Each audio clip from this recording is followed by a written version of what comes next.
तो दोस्तों आगे फिर स्टार्ट करते हैं। तो अभी पर हम तीसरा चैप्टर बल। तो यहाँ पे आते हैं और बल इंग्लिश में फोर्स कहते हैं जो है। तो इसको शुरू करने से पहले भी यहाँ अगर आप देख रहे होंगे तो कई फोर्स के बारे में बताया जाएगा। उसके बाद गुरुत्वाकर्षण, ग्रेविटी और ग्रह, इन सब के बीच इन सब के बारे में बताया जाएगा। तो आप एक चीज़ देखेंगे कि कई कई कई जगह ऐसे फार्मूले आएंगे जहाँ पे कुछ चीज़ें कांस्टेंट होंगी।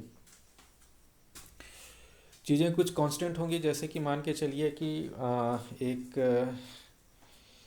आप ग्रेविटी मतलब ग्रेविटेशनल फोर्स का फार्मूला, जैसे अभी अभी जैसे आप नहीं समझ रहे हो, लेकिन आगे जाके आप देखोगे तो ग्रेविटेशनल फोर्स क्या होता है, तो उसका फार्मूला क्या होता है। तो आते हैं एक बार, ये शायद कल का ही, इसको मिटाते हैं जो है।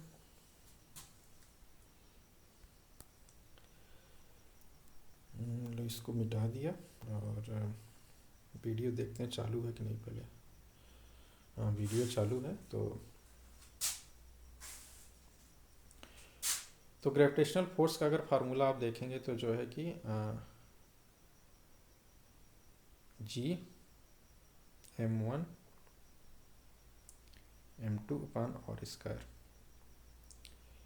ये ग्रेविटेशनल फोर्स का जो है कि फार्मूला ये होता है, कितना लगता है। तो जैसे आप इस चीज़ को देखोगे, यहाँ m क्या है, m1 और m2 क्या है। जाहिर बात है ग्रेविटेशनल फोर्स दो ऑब्जेक्ट या दो वस्तु के बीच लगता है। मान के चलो ये कोई दो चीज़ है और इसका जो है कि m1 द्रव्यमान है, इसका m2 द्रव्यमान है। तो अगर पूछा जाए कि इन दोनों के बीच जो है फोर्स कितना फोर्स लगेगा जो है, तो एक मिनट। तो यहाँ पे जो है कि m1 और m2 जो है ये द्रव्यमान है दोनों वस्तुओं का, और r है उनके बीच की दूरी। तो ये सब चीज़ें तो समझ में आती है। उसके बाद कोई एक चीज़ें आती हैं कांस्टेंट, जैसे हम इसको ग्रेविटेशनल कांस्टेंट बोल देते हैं, इसका कुछ मान होता है। तो अब ये सारी चीज़ें हो गई, ये कांस्टेंट क्या होता है, इन सब चीज़ों की क्यों ज़रूरत पड़ती है। तो आज उसी पे थोड़ा फोकस करेंगे, क्योंकि आगे चल के फोकस में जैसे फोर्स में जैसे जाएंगे ऐसे ऐसे कई कांस्टेंट आते जाएंगे। तो आपको बस समझाने के लिए एज ए कांस्टेंट क्यों लगाया जाता है और इसकी कहाँ से क्या ज़रूरत पड़ जाती है, तो उसी को समझाने के लिए यहाँ पे मूव करते हैं। तो आपने देखा होगा कि आपको बहुत पढ़ाया गया होगा कि जो है कि आपको रेडियस दे दी जाएगी, और मान के चलिए ये आपको रेडियस दे दी गई, और मान के चले रेडियस आपको 2 दे दी गई, और पूछा गया कि इसका पेरीमीटर परिधि क्या होगा। तो आप क्या करते हो, इसको आप निकालने के लिए आप क्या करते हो, 2 पाई आर और 2 और पाई का जो मान होता है वो रख देते हो, आर जो आपका यहाँ 2 है वो रख दोगे, तो आपका आंसर निकल जाएगा। लेकिन कभी आपने देखा ये पाई क्या है, पाई भी एक तरीका का कांस्टेंट है। अब पाई का कोई आपको डायरेक्ट बता दिया होगा, इसका लगभग जो है कि वैल्यू होता है 3.14। आप इसको कहीं निकाल लो, आपको जो है किसी भी घेरे की जो परिधि हो जाएगी वो निकल जाएगी, या उसका एरिया जो निकलना होगा वो निकल जाएगा। तो कभी आपसे पूछा जाए कि मैंने आपको बोल दिया कि मैं कह रहा हूँ कि 3.14 नहीं होता है, कुछ और होता है, आप मेरे को गलत करके दिखाओ। मैं आपको चैलेंज कर दिया, तो आप कर पाओगे उसको चैलेंज। मैं मान दिया 3.14 नहीं होता है, या मैंने बोल दिया कि चलो तुम कोई एक अपनी तरफ से कांस्टेंट ले लो, ये प्रूव करके दिखा दो उसका 3.14 होता है। तो कुल मिला के मैं आपको वही बोल रहा हूँ कि पाई का मान आपको दिखाना है 3.14, या जैसे वहाँ अभी ग्रेविटी में जाओगे तो वहाँ कैपिटल जी जो आ रहा है तो उसका कुछ मान रहेगा, तो आप बोल दोगे भाई ये मान होता है नहीं, कैसे निकाला या कहाँ से ये सारी चीज़ें। तो कैसे इन सब चीज़ों के बारे में सोचा जा सकता है, कैसे निकाला जा सकता है, तो उसी चीज़ें पे आते हैं। तो मान के चलिए जो है कि आप क्या कर सकते हैं जो है, आप रस्सी ले लें, कम से कम 8-10 रस्सी ले लो, कोई छोटी रस्सी जैसे ये, उसके बाद एक इससे बड़ी रस्सी, एक उससे भी बड़ी रस्सी आप ऐसे ले लो। तो आप एक काम तो कर सकते हो कि ये जो आपकी रस्सी है इसको करके जो है कि आप एक ऐसे एक जगह इसको कोने में कर दो, इसको भी कोने में कर दो, इसको कोने में कर दो, और कोने में एक साइड करके एक अपना अपना ऐसे घेरा बना दो। तो आप जैसे ये 3 घेरा आपने बना दिया, तो आप मान के चलो कि जो पहली रस्सी लिए थे आप वो 2 मीटर की थी, दूसरी 4 मीटर की थी, चौथी चलो 6 मीटर की थी। तो एक जगह जब आपने उसको रखा उसके बाद उसको घुमाया, तो मान के चलिए, मैं ये बोल रहा हूँ कि मान के चलो एक कोई भी एक था, जब आपको इसको घुमाया तो ये तो आपको मालूम ही था। उसके बाद जब ये घूमा तो एक ऐसा कर लीजिए, एक दूसरी आप रस्सी ले लीजिए और इसी को नाप लीजिए, उस रस्सी की लंबाई आप निकाल लीजिए। आप समझ रहे हो ना, ये तो रहेगी लंबाई, उसके अलावा भी ये जो है आपको कोई भी किसी तरह आप कोई भी रस्सी फस्सी से आप इसको नाप लो और उसका जो भी वैल्यू आ रहा है आप उसको कहीं पे लिख लो। तो आप ये काम करो कि आपको क्या निकालना है, परिधि निकालना है।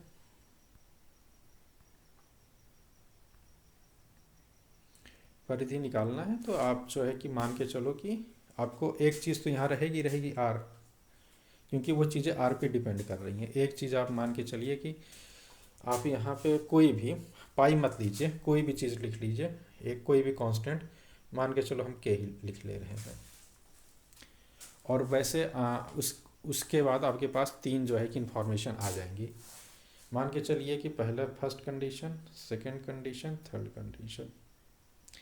एक कंडीशन में आपको और के हर जगह आपको कांस्टेंट रखना है। यहाँ 2 मीटर था और यहाँ पे 4 मीटर था और यहाँ पे 6 मीटर। मल्टीप्लाई ये है, मल्टीप्लाई हो रहा है। और जाहिर सी बात है कि आपने जो रस्सी लिया उसके बाद पूरी परिधि अगर आप नाप रहे हो तो वहाँ कुछ ना कुछ वैल्यू यहाँ पे आपका निकल जाएगा। तो आप अगर 2 मीटर का अगर आपने लिया है, उसके बाद अगर आप उसको पूरा घुमाओगे और उसका पूरा नाप लोगे तो ये आप यहाँ आपको आप यहाँ देखेंगे इसकी जो वैल्यू आएगी लगभग ये वैल्यू आपकी आ जाएगी 2 यहाँ, अच्छा मान के चलो 13 के आसपास आएगा। और ये जो आपका आएगा कुछ 26 के आसपास आ जाएगा। और ये जो आपका आ जाएगा जो है ये 38 के आसपास जो भी वैल्यू आ जाएगा। मैं आपको लगभग एग्जैक्ट आइडिया दे रहा हूँ, इसी के आसपास वैल्यू वो आएंगी। तो आप देखोगे कि आपको एक निकालना है कि फार्मूला क्या हो सकता है, ये कांस्टेंट कहाँ से सारी चीज़ें निकल रही हैं। तो ये 2 चीज़ें आप तो निकाल सकते हो अपनी साइड से। और दूसरी चीज़ आपको तो इतनी मालूम है कि जो परिधि होगी वो उसकी त्रिज्या पे तो त्रिज्या तो कहीं ना कहीं पे उसमें आ ही रहा है, इसलिए मैंने कोई एक कांस्टेंट ले लिया, आर मान लिया। और बाकी जो है कि एग्जैक्ट जो चीज़ें मुझे मालूम है उसकी त्रिज्या कितनी थी और जब उसको पूरा गोला खींचा परिधि की लंबाई लिया, ये निकला। तो आप हर केस में यहाँ से देखोगे कि जो है कि अब इस इक्वेशन से के निकालो, इस इक्वेशन से के निकालो, इस इक्वेशन से के निकालो, तो ये लगभग एक ही वैल्यू सब देंगी। और वो जो वैल्यू आपकी निकल के आएगी एग्जैक्ट वो वैल्यू आपकी निकल के आएगी 6.28। आप ये कर लीजिएगा, देख लीजिएगा, पहले पूरा एकदम प्रैक्टिकल कीजिएगा, निकल के आपको लगभग 6.28 वो वैल्यू आएगी। तो एग्जैक्ट जो है कि वो 2 पाई निकल के आएगा। आप देखोगे तो 3.14 होता है। तो फिर आपको समझ में आ जाएगा कि जैसे मैंने कांस्टेंट लिया इसी के जगह जो है रियल समय में इसको लोगों ने पाई ले लिया है, जिसका मान 3.14 होता है। तो इस हिसाब से इन्होंने जो करके आप किसी कांस्टेंट के बारे में सोच सकते हो और प्रैक्टिकल भी कर सकते हो। तो एक ये मतलब सोचने का तरीका है, कैसे चीज़ें ली गई, कैसे चीज़ें मतलब कोई डिफिनीशन बना। तो सबसे पहले कोई चीज़ बनाने के लिए क्या ज़रूरत पड़ती है कि जो हमारे पास एग्जैक्ट सही इंफॉर्मेशन मतलब फैक्ट, ये चीज़ें कभी गलत हो ही नहीं सकती। तो जैसे मैंने पाई का जो वैल्यू निकाला ऐसे ही निकाला अभी एक ले लिया, एक छोटी सी रस्सी ले ली, उसको मान लिए उसकी त्रिज्या है, उसके बाद उसी को पकड़ के पूरा घेरा खींच दिए, घेरा की लंबाई ले लिए। इसी तरह फिर दूसरी रस्सी ली जो उससे बड़ी थी, ऐसे निकाला। तो ऐसे करते करते मेरे को एक एक तीसरा इंफॉर्मेशन मेरे पास था, कहीं ना कहीं उसका जो है कि परिधि जो है आर से रिलेटेड है। तो उसको जो है कि सिंपली जो है कि बराबर के आर कर दिया। तो के का वैल्यू तो यहाँ पे लगभग एक आपको आइडिया हो गया कि कैसे ये सब जो है पाई या किसी भी कांस्टेंट का बारे में सोचा जा सकता है, कैसे निकाला जा सकता है। बाकी एग्जैक्ट जो है उसमें थोड़ी और चीज़ें आ जाती हैं। तो आपको ये सारी चीज़ें एक मुझे समझाना था जो है। ठीक है, तो इसको मिटाते हैं, फिर आगे चलते हैं आज के टॉपिक पे। आज के टॉपिक पे चलते हैं तो चलते हैं कि बल बल के बारे में जो है कि यहाँ पे सारी चीज़ें आ रही हैं। तो बल क्या होता है, तो बल कितने टाइप के होते हैं, कितने टाइप के हो सकते हैं, ये सारे क्वेश्चन ऐसे निकल रहे हैं। तो उससे भी पहले मैं एक चीज़ आपको बताना चाहूँगा कि एक दुनिया का प्रिंसिपल होता है, चाहे फिजिक्स चाहे कोई भी चीज़ ले लो, एक बैलेंस की अवस्था। बैलेंस मतलब कोई चीज़ कहीं भी कोई भी चीज़ चल रही है तो कुछ ना कुछ बैलेंस होता है कि मतलब ना वो इधर जा रही है ना वो उधर जा रहा है, तो उसके पीछे फोर्स होती हैं। केमिस्ट्री में भी आप जाओगे, केमिकल इक्वेशन होगा तो वो बैलेंस आपको करने को दिया जाएगा, तो वहाँ भी सब चीज़ें समझ में आएंगी। तो एक सिंपल सा एग्जांपल अगर आपको मुझे समझाना हुआ कि बैलेंस में कैसे चीज़ें हैं और इस बैलेंस का क्या मतलब है, तो आप अपने सोलर सिस्टम को भी देख लें। सोलर सिस्टम जो है, तो सोलर सिस्टम पे आते हैं तो आपको मैं सोलर सिस्टम आपको थोड़ा दिखा देता हूँ अपना। तो आई थिंक मेरे पास एक ऐप है, तो ये और ये आपका चालू हो गया। तो ये सोलर सिस्टम के बारे में आपको यहाँ पे बताएगा जो है। तो खुल जाने दीजिए आपको, आई थिंक थोड़ा सा टाइम लगेगा, स्टार्टिंग हो रहा है। तो एक minute, welcome to the solar system. तो आप यहाँ पे सोलर सिस्टम पे आप आ गए। तो आप यहाँ पे एक एग्जांपल ये देख सकते हैं कि जो है कि कैसी चीज़ें यहाँ पे हैं। ये यहाँ पे ये सन है और सन के बाद मरकरी है, वीनस है, अर्थ है, मार्स है। तो आपने कभी ये सोचा होगा कि ये एक ही, जैसे आपने देखा है कि सन अर्थ जो है सन के चारों तरफ एक साल में एक परिक्रमा पूरा करता है। एक साल में लगभग 365 दिन होते हैं, और अगर एग्जैक्ट कोई बोले तो 365 से 1/4, मतलब 365 और कह सकते हो चौथाई दिन। तो एग्जैक्ट अगर जैसे बोलने का हुआ तो ये आपका सोलर सिस्टम आपको यहाँ पे दिखा रहा है। तो ये इसी पे घूम रहा है। क्यों घूम रहा है? अभी मैंने कुछ बताया कि जो है कि एक ग्रेविटेशनल फोर्स के बारे में मैंने आपको बताया कि दो अगर वस्तुएं होती हैं, मान के चलिए आपका अर्थ कहाँ पे है, थोड़ा बड़ा करते हैं आप एक, हाँ ये, तो अर्थ और आप सन देख रहे हैं। तो अर्थ और सन आप यहाँ पे देख रहे हैं। तो अगर आप इसको देखो कि मैंने एक ग्रेविटेशनल फोर्स के बारे में बताए थे, जिसमें ये कहे थे कि वो तीन चीज़ों पे डिपेंड करता है कि दोनों का वेट कितना है। अभी मैंने आपको बोला था कि कोई भी दो वस्तु, मान के चलिए आप दो पत्थर भी रखे हैं तो उनके बीच में ग्रेविटेशनल फोर्स लगता है, एक दूसरे को खींचते हैं। तो आप मेरे से क्वेश्चन पूछ सकते हैं, भैया बेवकूफ़ बना रहे हो यार तुम, दो पत्थर एक दूसरे को खींच रहे हैं, जाके चिपकते क्यों नहीं? वो इसलिए नहीं चिपकते क्योंकि उनका वेट बहुत कम होता है, इतना उन दोनों में जो है कि मास नहीं होता, इतना द्रव्यमान नहीं होता है कि वो एक दूसरे को खींच सकें। लेकिन वो एक दूसरे को खींचते हैं, और खींच इसलिए नहीं पा रहे हैं क्योंकि जाहिर बात है एट द मोमेंट वो कहीं पे आपने ज़मीन पर रखे होगे, ज़मीन पे भी एक फ्रिक्शनल फोर्स उसको लग रहा है, फ्रिक्शन फोर्स लग रहा है जो उसको एक दूसरे से मिलने नहीं दे रहा है। तो ये उसका रीज़न होता है। लेकिन वही अगर जो है कि आपका जो है कि पत्थर बहुत बड़ा हो, ग्रह के आकार का हो जाए, फिर देख लो दो ग्रह को अगल बगल रख दो, बहुत बड़े रहेंगे, एक दूसरे को खींच देंगे।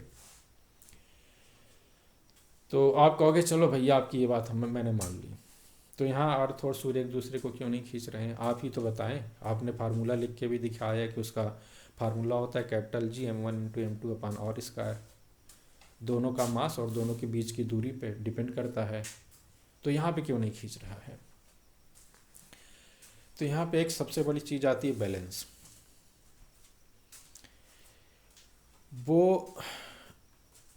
वो चीज़ें बैलेंस इसलिए कहीं ना कहीं कि अगर इसको एक दूसरे की तरफ खींच रहा है, तो वहाँ भी मैंने बताया जैसे कि कोई ना कोई एक ऐसा फोर्स है जो उसको एक दूसरे से मिलने नहीं दे रहा है। तो वहाँ पे कई उस पर एक दूसरा फोर्स भी उस पर काम कर रहा है। जैसे अभी आपको मैंने बताया कि आप अपने सामने ही जो है दो छोटे छोटे पत्थर रख लो, वो एक दूसरे को क्यों नहीं मिलने दे रहा? क्योंकि एक उसको बैलेंस में कौन रखा हुआ है, चाहे बोलो कि धरती उसको खींच रही है या एक फ्रिक्शनल फोर्स, तो उसको बैलेंस में करके रखा हुआ है। तो यहाँ पे क्या होता है कि जो है अगर आप देखो तो यहाँ एक और फोर्स काम कर रहा है। दूसरा क्या, क्योंकि ये जो है कि अर्थ जो है ये घूमती रहती है सन के चारों ओर। अर्थ सर के चारों ओर घूमेगी तो उस पर भी कोई एक फोर्स लगेगा उस पर घूमने के कारण। जैसे मान के चलो कि आप जो है कि एक रस्सी ले लो, उसमें बहुत बड़ा पत्थर ले को घुमाओ। अगर आप पत्थर को छोड़ते हैं तो जाहिर बात है तब समझ में आता है पत्थर एकदम जहाँ छूटेगा उसी के सीध में फिर निकल जाएगा, तो कहीं ना कहीं उस पर फोर्स लग रहा है जो है।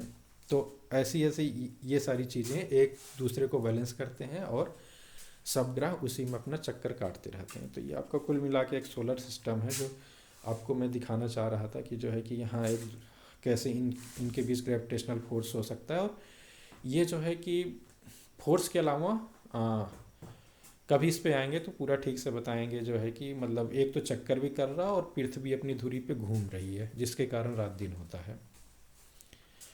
और ये कभी भी बताएंगे कि रात दिन के अलावा जो सीजन चेंज होता है वो सीजन क्यों चेंज होता है। तो उसमें दो चीज़ का कॉम्बिनेशन हो जाएगा, एक तो मतलब जो है कि घूम तो रही है, उसके बाद सीजन जो मेनली चेंज हो रहा है वो चारों ओर चक्कर कर रही है।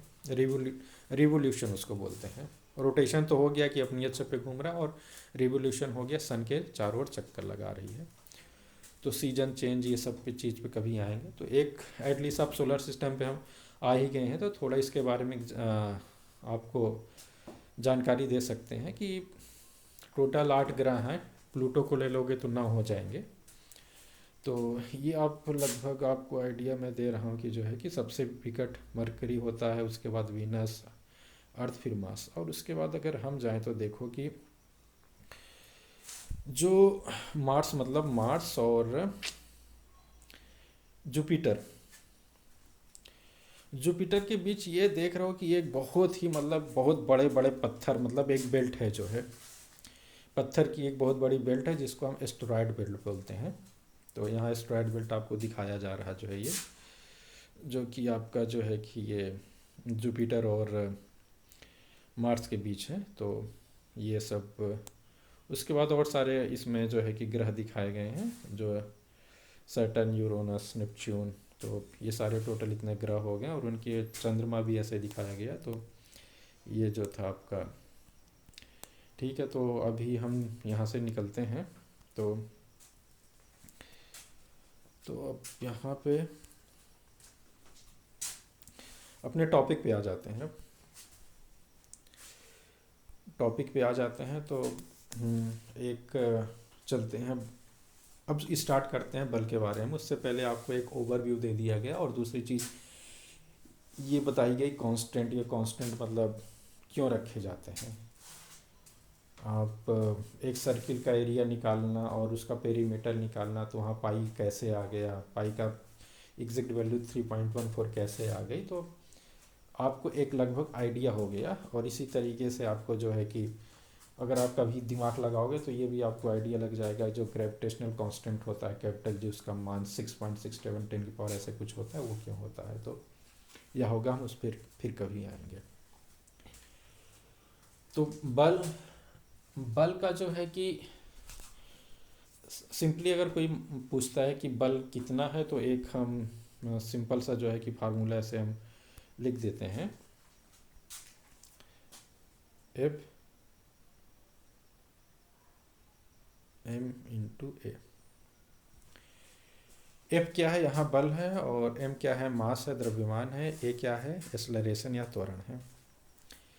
तो अब मैं इससे पूछूं कि ये कौन सी सदिश राशि है या अदिश राशि है, तो आपको मालूम करना है। तो ये डिपेंड करेगा कि आपको मालूम है मास, द्रव्यमान क्या होता, अदिश राशि होता है, और ए क्या है, ए हमारा जो है कि एक सदिश राशि या त्वरण। तो अगर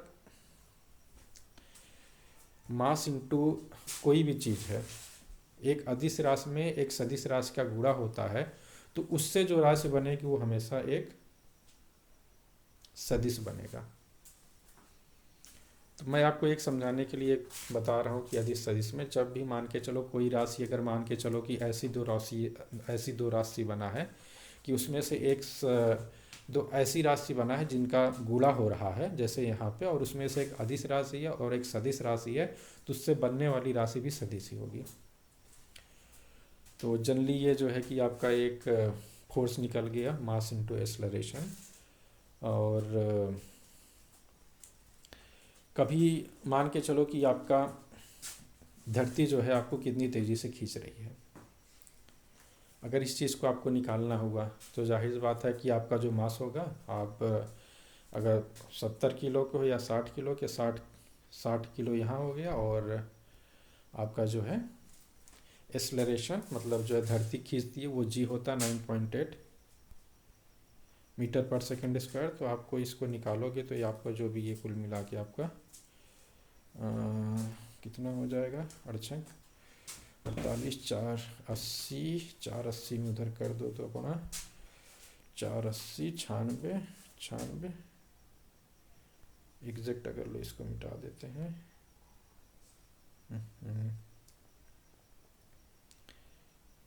5 9 6.2 निकाल लेना, शायद यही निकलेगा 59.6 इंटू 2 जो है आपका। तो ये आपका जो है कि इस पर इतना आपको न्यूटन या जो भी है कि किलोमीटर पर सेकंड स्क्वायर, जो इतना जो है इस हिसाब से आपको खींच रही है। तो एक जो कैलकुलेशन करने का बात भी है, और जब भी फोर्स पूछोगे आपको धरती कितने से खींच रही है, तो ये आपको न्यूटन बताना पड़ेगा, और ये भी बताना पड़ेगा धरती अपनी तरफ खींच रही है। क्योंकि मैंने अभी बताया कि फोर्स एक सदिश राशि होती है। तो आप केवल मैग्नीट्यूड बता दो और डायरेक्शन ना बताओ तो आधा ही आंसर सही होगा। तो यहाँ आपको एक लगभग एक फोर्स की जो है कि जनरल आइडिया में, फोर्स कई टाइप के होते हैं, जैसे अभी मैंने आपको बताया कि ग्रेविटेशनल फोर्स उसका अलग फार्मूला, और घर्षण उसका अलग फार्मूला, सबका अपने अपने हिसाब से मतलब जो है कि एक अलग अलग फार्मूले होते हैं। तो एक जनरल आइडिया मैंने आपको बता दिया, फोर्स मास इनटू एक्सेलरेशन, और एक आपको लमसम आइडिया दे दिया यहाँ पे मैंने जो है।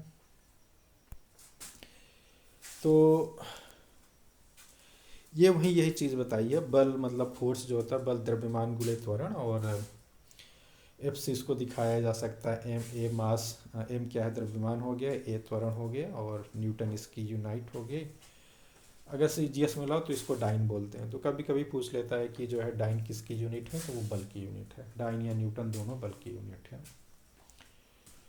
और एक न्यूटन में कितना होता है, 10⁵ मतलब जो है कि 1 लाख डाइन जो है। तो बल कितने प्रकार के होते हैं, बल के प्रकार, बल बहुत टाइप के हो सकते हैं। तो यहाँ पे कुछ टाइप के बल दिए गए हैं, और भी बल हो सकते हैं, लेकिन अगर आपको आज के समय की बात करूँ कि जो आज के समय कुछ साइंटिस्ट बहुत साल से एक चीज़ कर रहे हैं कि ये एक बहुत दिनों से बहुत R&D कर रहे हैं, और इनका ये मानना है कि हमको अगर चीज़ों को समझना है, पढ़ना है, सब चीज़ों को एक साथ मिलाना है, तो बल की केवल एक ही फार्मूला होना चाहिए। तो ये क्या कर रहे हैं कि पूरे जो है कि यूनिफाई, मतलब उसको सबको, अगर आप यूनिफिकेशन मतलब यूनिफाई कर रहे हैं कि एक ही ऐसा फार्मूला बनाया जाए उसी में पूरे बल को लिखा जा सके। तो इस पे लोग काम कर रहे हैं, ये चल रहा है काफ़ी दिनों से। एग्जैक्ट अभी क्या प्रोग्रेस है मुझे नहीं मालूम। तो चलो अपना जो है कि जिस हिसाब से अभी अपना, हाँ, क्योंकि मैं हाई फाई तो नहीं जा रहा हूँ, तो केवल मान के चलो ये सब आर्मी जीडी या हल्का फुल्का जो है कि अपना एसएससी उसी के अलोंग केवल उतना ही मैं साइंस पे जा रहा हूँ। तो और इसलिए और थोड़ा इंटरेस्ट के मैं साथ मतलब एक इंटरेस्ट रहे तो वो ज़्यादा सही रहेगा, तो इंटरेस्ट के साथ मैं आपको ले जाने की कोशिश कर रहा हूँ। तो चलते हैं बल के प्रकार। यहाँ एक घर्षण बल। घर्षण बल क्या होता है? तो घर्षण बल तुरंत वहाँ आ जाता है जब दो दो चीज़ों का कांटेक्ट होता है। जैसे दो चीज़ों का कांटेक्ट हुआ वहाँ पे घर्षण बल लग गया। तो दो दो वस्तु आ गए और जैसे उनके बीच कोई मूवमेंट होगा तो तुरंत वहाँ पे जो है कि एक घर्षण बल हो जाएगा। तो आपको लगभग आइडिया भी हो गया कि आप सतह पे दौड़ रहे हैं, कुछ भी कर रहे हैं, तो मतलब जो है कि आप घर्षण बल ज़्यादा होगा या कम होगा। अब मान के चलो कि आपको जो है कि ऐसे एकदम खुरदुरी सतह पे दौड़ा दिया जाए, उसके बाद शीशे पे दौड़ा दिया जाए और पूछेगा घर्षण बल किस में ज़्यादा होगा, तो जाहिर सी बात है कि फिर शीशे वाले पे जो है कि घर्षण बल कम हो जाएगा। तो आपको इसमें मैथमेटिकल नहीं दिया गया तो हम भी उस पर भी नहीं आएंगे, और मैथमेटिकल भी शायद अभी करना ठीक भी नहीं होगा। लेकिन अगर जिसको हल्का फुल्का आइडिया तो म्यू एम जी कर सकते हो। म्यू जो है कि उसका एक फ्रिक्शनल कोफिशिएंट होता है, घर्षांक जो भी उसको बोलेंगे। उसके बाद दो चीज़ें यहाँ पे आती हैं, सेंट्रीपिटल फोर्स और सेंट्रीफ्यूगल फोर्स। तो इन दोनों को थोड़ा अगर हमें समझना हुआ है तो जैसे कि नाम से ही मालूम है, अभिकेंद्री बल, अपकेंद्री बल। अभिकेंद्री बल केंद्र की तरफ, सेंट्रीपिटल मतलब सेंटर की साइड, सेंट्रीपिटल सेंट्रल पे, ऐसे कर सकते हो, सेंट्रीपिटल सेंट्रल पे, जैसे भी आपको समझना है। तो ये जो सेंटर की तरफ लगता है तो इसको सेंट्रीपिटल फोर्स बोलते हैं, और अगर बाहर की तरफ लगता है तो उसको जो है कि सेंट्रीफ्यूगल फोर्स बोलते हैं। तो कई बार अब यहाँ पे चीज़ें समझना है कि मतलब जो है कि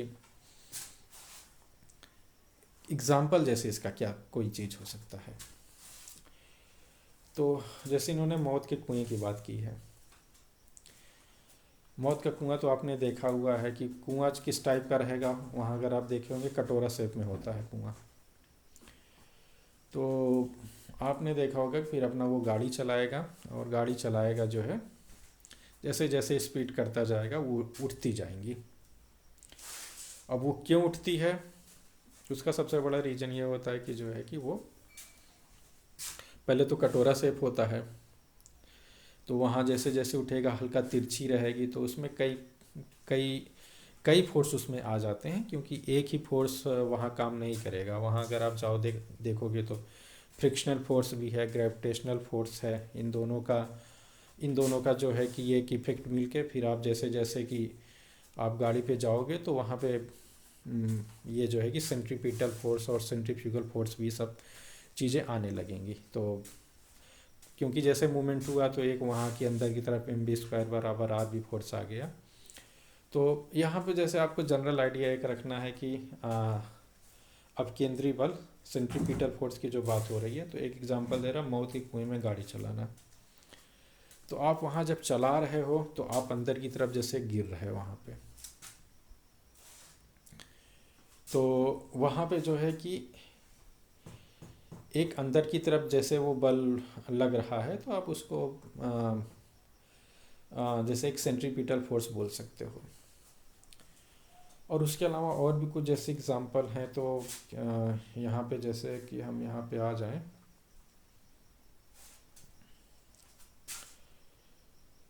इतना टाइम क्यों ले रहा है जो है। तो एक एग्जांपल हम यहाँ पे ले सकते हैं कि मान के चलो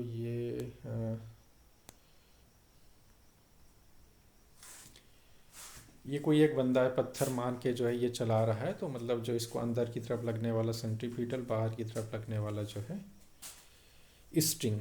तो स्ट्रिंग जो है कि स्ट्रिंग के थ्रू आप कर रहे हो तो जाहिर बात है इसमें भी कई फोर्स, मतलब एक टेंशनल फोर्स भी आ जाते हैं। तो मतलब जो अंदर की तरफ लग रहा है वो सेंट्रीपिटल फोर्स या सेंट्रीफ्यूगल फोर्स आप इसमें देख सकते हो। थोड़ा इसको और समझना हुआ है तो हम्म, अब किस पे सेंट्रीपिटल फोर्स, किस पे सेंट्रीफ्यूगल फोर्स, ये सारी चीज़ें एक हो रही हैं। तो यहाँ भी वही चीज़ आ रही, बैलेंस।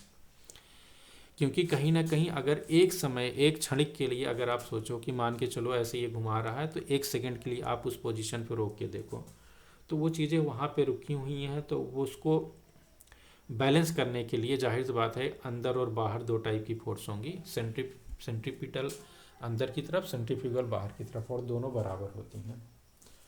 और इसको थोड़ा कि एक आइडिया लेना है। मान के चलो कि आप जो है कि एक छोटा सा टिन ले लो, टिन को रस्से में बांध दो, उसको आप घुमाते रहो। तो टिन तो जो मान के चलो कि वो अंदर जो खींचने वाला, अंदर की तरफ जो आपको जितना ताकत लगा रहा खींचना पड़ रहा, वो आपका जो है कि एक सेंट्रीपिटल फोर्स हो गया। अब सेंट्रीफ्यूगल फोर्स को आपको यहाँ समझना हुआ कि जो अभिकेंद्रीय बल को समझना हुआ। तो मान के चलो वो छोटे से टिन में एक जो है कि आप भंवरा बैठा, एक भंवरा नहीं, कोई जो है कि कीड़ा मकोड़ा बड़ा वाला खटमल जो है या कुछ भी बैठा दो, तो आप देखोगे कि उस पर किस टाइप किधर फोर्स लगेगा, बाहर की तरफ। मतलब उस छोटे से टिन के अंदर जो भी आप बड़ा वाला मोटा कीड़ा बैठाया हुआ है उस पर जो बाहर की तरफ फोर्स लगेगा, जिसको आप बोल सकते हैं कि ये जो है कि ये सेंट्रीफ्यूगल फोर्स है। या दूसरा एग्जांपल आप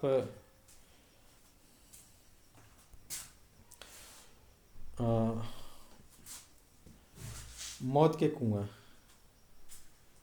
मौत के कुएं की जो बात कर रहे हैं, तो ये देख लीजिएगा हिंदी में थोड़ा, सेंट्रीपिटल अभिकेंद्री और सेंट्रीफ्यूगल जो है कि हिंदी में अपकेंद्री होता है।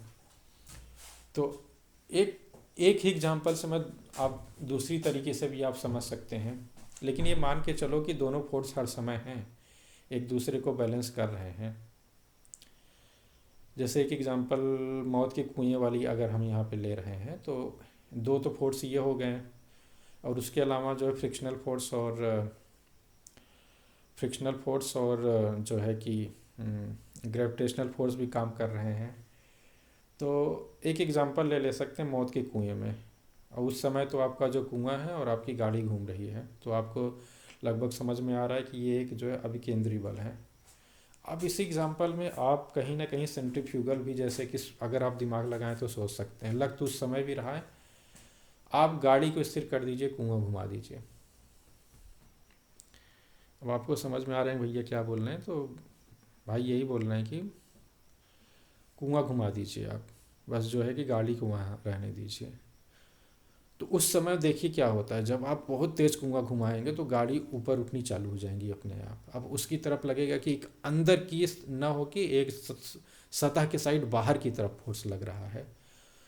तो उस हिसाब में आप उसको सोच सकते हैं कि उस केस में जो है कि अगर आप गाड़ी खुद से चला रहे हैं, तब आप कह सकते हो चलो सेंट्रीपिटल फोर्स एक तरह हमें दिखाई दे रहा है। और मान के चलो कि अगर जो है कि आप गाड़ी को रख के आप कुआं को बहुत तेज़ नचा दे रहे हो, नचा तो कोई पाएगा नहीं जो है, लेकिन मान के चलो आप सोच सकते हो नपा दो, तो एक जो है कि बाहर की तरफ फोर्स लगेगा। लेकिन मान के चलो किसी भी अवस्था में दोनों फोर्स काम करते हैं, एक अंदर एक बाहर, और एक दूसरे को बैलेंस करते हैं। तो ये आपका हो गया अपकेंद्री तथा अपकेंद्री बल। और मैग्नेटिक फोर्स, मैग्नेटिक फोर्स क्या होता है, तो मैग्नेटिक फोर्स के लिए आप चुंबक तो देखे हैं, तो आप चुंबक को क्या कर लीजिए कि एक चुंबक ऐसे रख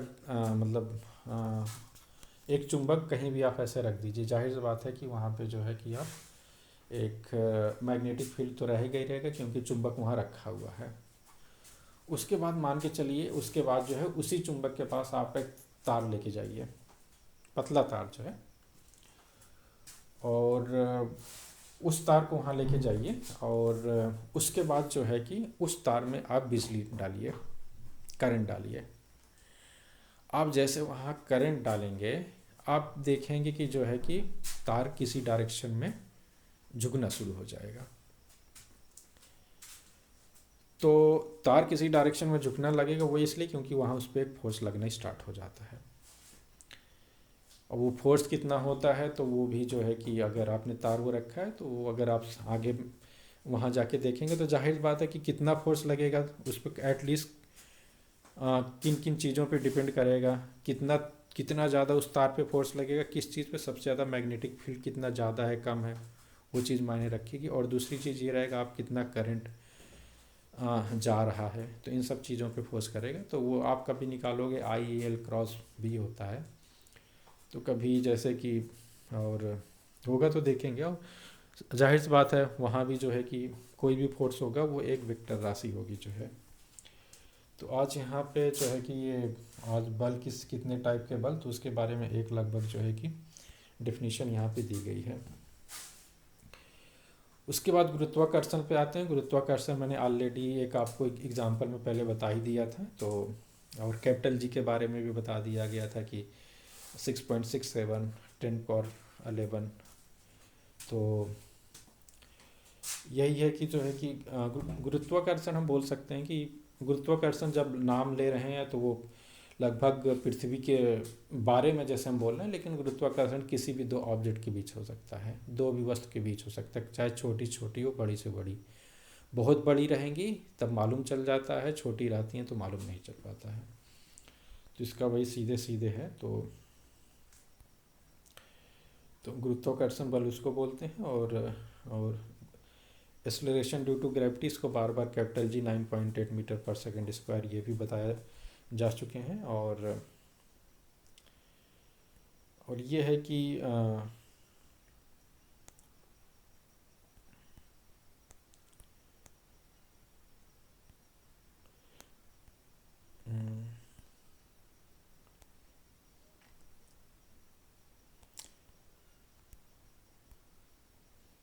ठीक है, फिर आज यहीं पे ख़त्म करते हैं। ठीक है, धन्यवाद दोस्तों।